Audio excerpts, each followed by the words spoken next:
Hey guys, I finally went ahead and finished Alan Wake 2.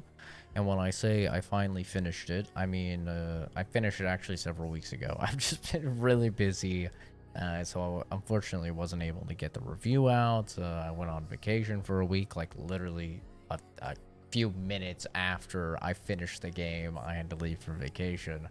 That was a week, and then I had finals, and that was like another week and a half or two. And then obviously we had Call of Duty, Ghost Runner 2, Lethal Company out of nowhere. So, been very busy, and I am planning on doing reviews for a bunch of other games before the year is over. But anyway, let me give you the pros, the cons, and then my final verdict of the game, and then we'll kind of talk about if this game is actually good enough to be nominated for Game of the Year 2023.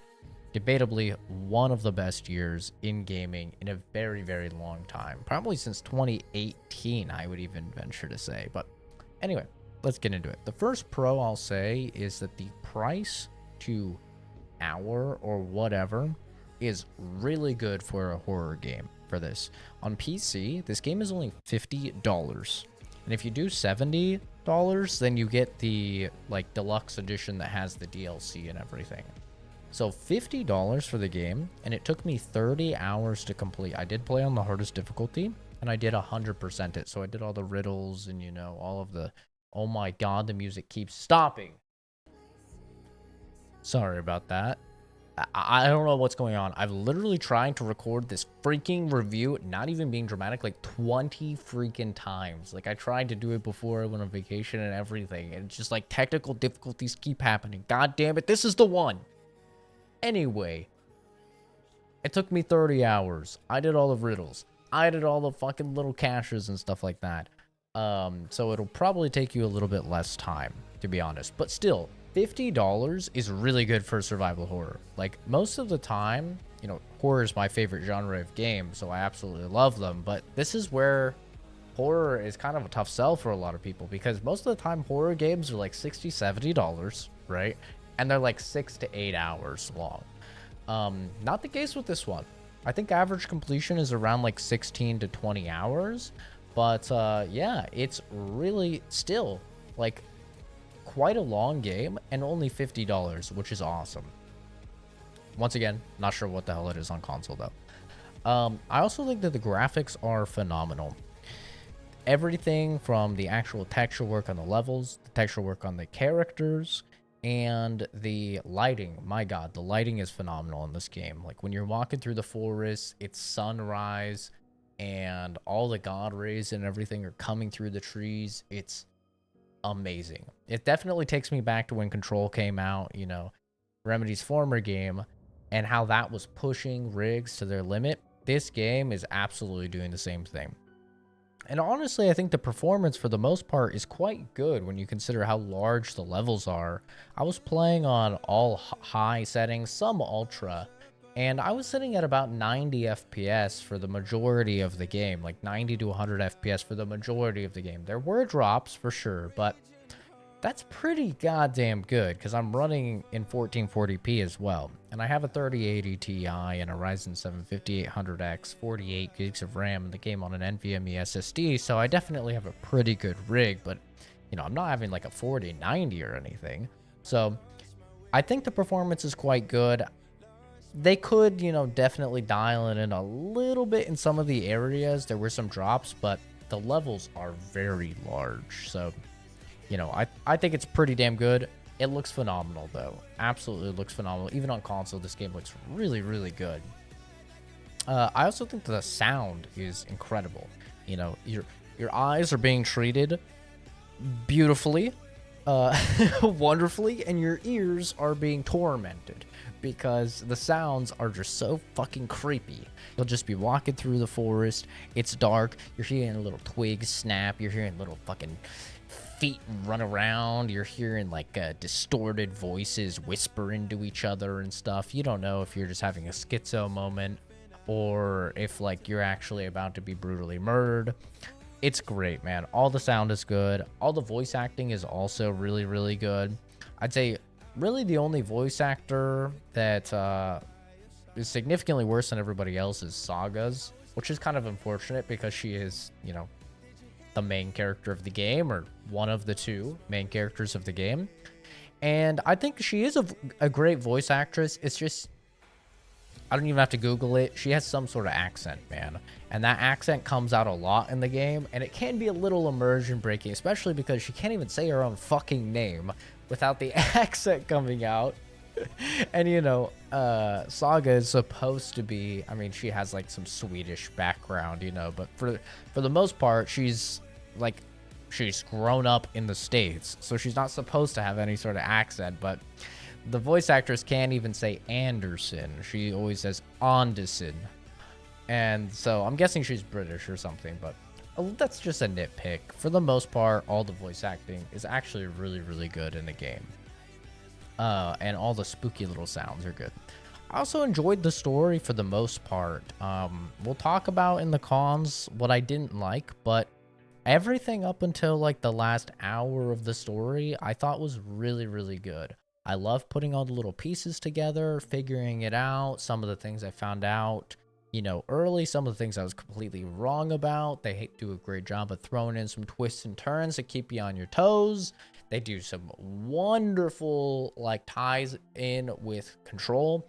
You know, that was kind of my biggest worry going into this, was I was like, okay, they're putting it in the Control universe now, which we figured out in Control, obviously, and in the Alan Wake Experience DLC. And I was a little worried it would lose some of the spookiness and stuff like that when you know about Altered World events and you know about all these things from Control. But luckily, I think the tie-ins and everything are done quite well. It didn't feel like a fucking, you know, Marvel movie or something where they're just trying to shoehorn all these references in and stuff like that. I thought they were done quite tastefully. And I really enjoyed the story up until the last hour, hour and a half. But like I said, we'll talk about that in the cons.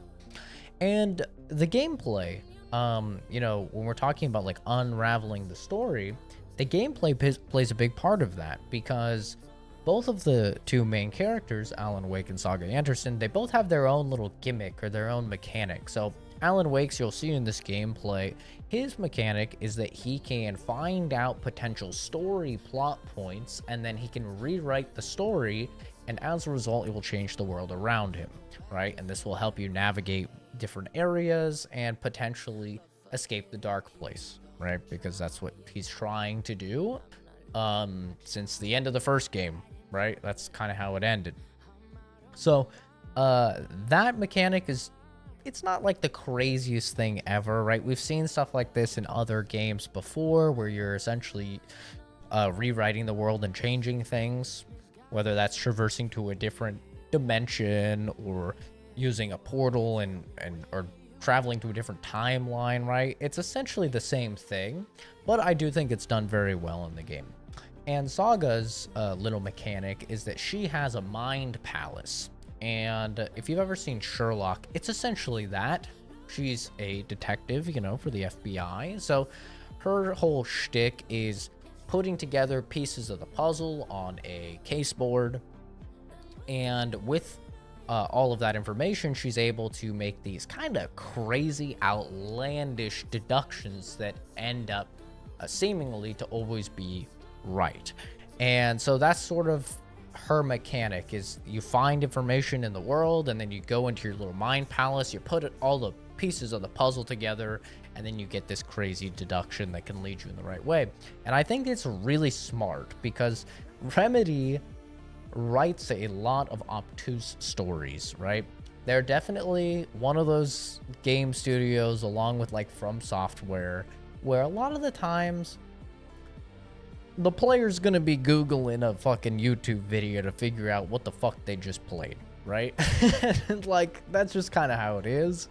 And so I think Saga's little mechanic helps a lot with following the story and staying up to date, and it's just a very clever way of introducing this new character into the world. So obviously they're going to be sort of an exposition machine, because they need to figure out everything for the first game, and they need to figure out, you know, everything from like relating to Control and yada yada. So it's just a very smart design decision that helps the player stay in the loop and not get lost with all of the various plot points that are going on at the same time, right? So I think and then those are the mechanics, but the actual gameplay itself is much better as well.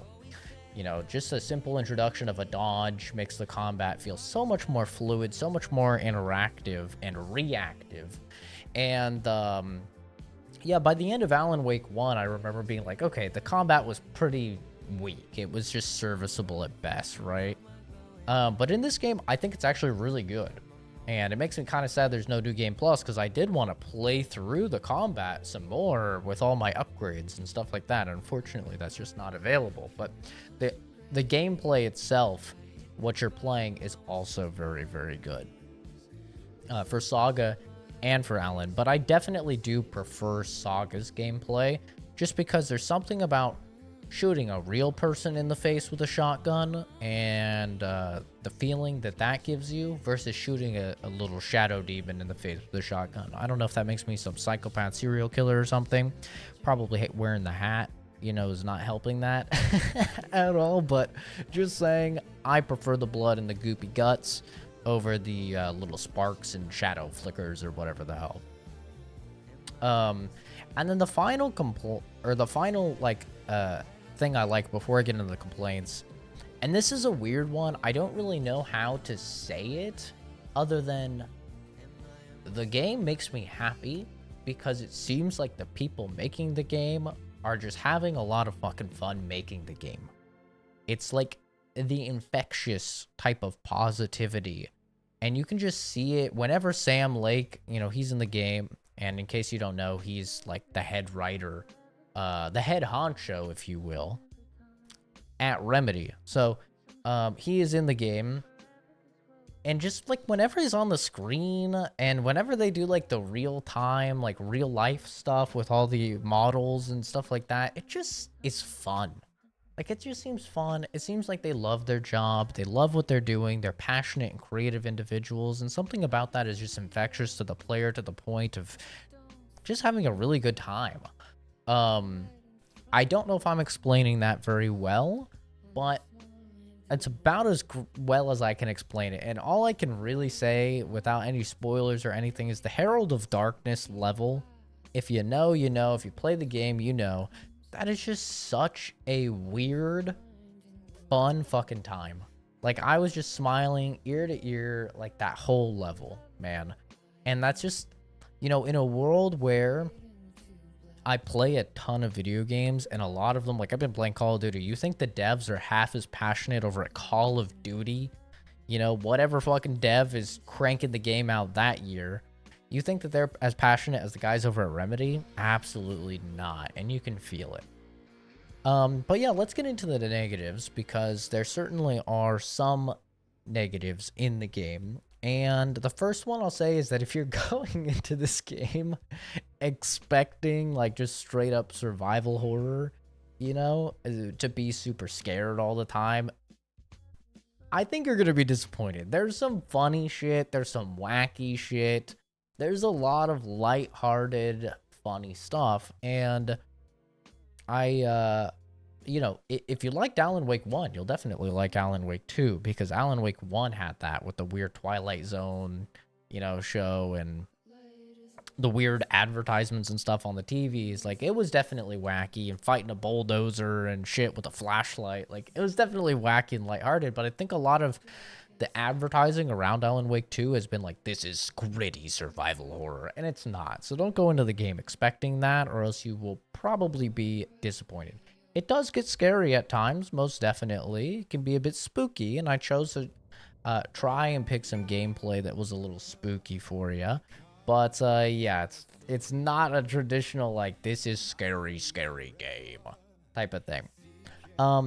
Like I said, the last hour and a half, I really fucking hate. I'm not going to sugarcoat it for you guys. Of course, I'm not going to spoil anything for you guys, but the last hour to hour and a half of the game, it completely fell apart for me. I was so invested in it for, you know, 28 and a half hours, 29 hours of gameplay, and then I finally get to the end, and I was just like, wait, that's actually it? They set up a lot of stuff that I'm sure is going to be fixed in DLC, but that's ultimately what it feels like, is set up for DLC. And ultimately, I ended up feeling like I waited 13 years for a sequel to Alan Wake 1 to have less answers and almost no actual story progress done by the end of the 30-hour playthrough 13 years later, right? It was almost like just a fucking slap in the face to me. And once again, I can't really talk about it without getting into spoilers, but if you've played the game, then I think you'll probably understand what I'm talking about. A lot of stuff is extremely rushed. Characters will get sent places, and then they will just never really reference those characters again, even though they were pretty fucking big characters. Or characters will get sent places that you would think that, or sent places or do things, and you think it's going to be very challenging for them to overcome these obstacles, and then they kind of just blink and it's over, you know? So I just felt like the last hour and a half of the game was extremely rushed, but everything else I really, really did enjoy. Don't get me wrong. Also, there's no New Game Plus. Like I touched on before, no New Game Plus in a survival horror game is a little whack. That's kind of something that's a trademark for the genre, and for good reason, because most of the time, like I said, these are shorter games, and that's how you get those hours played out of them, is through a New Game Plus. That's not here yet. Who knows? Once again, could be DLC. I also just don't like the inventory system. I'm fine with everything that you can carry, although for some reason you cannot rotate items, and that can be very annoying. It doesn't sound like it would be a big deal, but when you have, you know, a med kit and it has to be like this, when you could very easily fit it if you could just rotate it to be vertical, that can be a little frustrating. On top of that, there's a ton of charms that you get from solving these riddles in the game, and these charms cannot be discarded. These charms will give you passive bonuses that you can put on for Saga, and they cannot be discarded. They cannot be thrown away. And the reason why this sucks is because you have a limited amount of inventory space in your actual safe house, like inventory.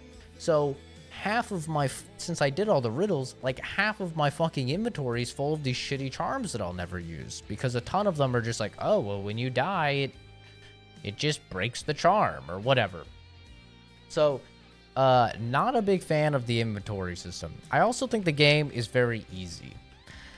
Like I said, I played the game on the hardest difficulty, and by the end, I mean, I am above average player, and I understand, you know, how survival horror games work, so I understood, like, oh, never carry more than, like, one spare mag with you, so that way when you get an ammo pickup, you're getting, like, 6-7 bullets, right? Because survival horror games use smart loot system. If you played survival horror, you know this, right?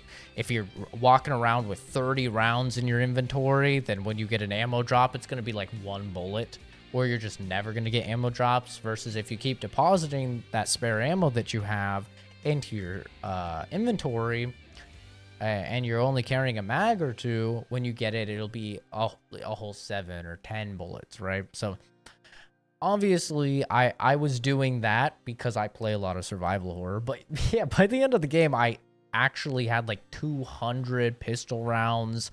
I had like 80 shotgun rounds. Like, it was absurd. So many healing items. So yeah, inventory system, not the best. Difficulty, not the best. And other than that, though, I actually really did enjoy my time with the game.